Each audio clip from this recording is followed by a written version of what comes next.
اعوذ باللہ من الشیطان اللعین الرجیم بسم اللہ الرحمن الرحیم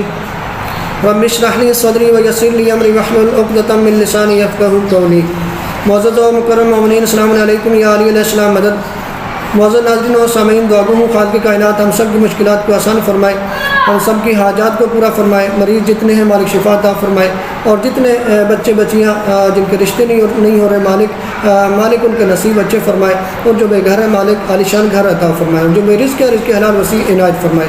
آج ایک وظیفہ بیان کرنے جا رہا ہوں، اور وہ بیان کیا ہے حضرت امام علی رضا علیہ السلام۔ امام علی رضا علیہ السلام فرماتے ہیں کہ جو شخص ہر روز 100 مرتبہ لا الہ الا اللہ المالک الحق المبین پڑھے گا تو اس کی تنگ دستی فراخی رزق میں بدل جاتی ہے، نیز اس پر دوزخ جو ہے اس کے دروازے بند ہو جاتے ہیں، اور پروردگار جنت کے دروازے کھول دیتا ہے اس کے لیے۔ یعنی یہ جو ورد آپ کو بتایا، جو وظیفہ بتایا، جو امام رضا علیہ السلام نے کے ذریعے ہم تک پہنچا اور ہم نے آپ تک پہنچایا، اس کے ذریعے انسان کو وسیع رزق حلال بھی ملتا ہے، اور دوزخ کے دروازے بند ہو جاتے ہیں اور جنت کے دروازے کھل جاتے ہیں۔ والسلام علیکم ورحمۃ اللہ وبرکاتہ۔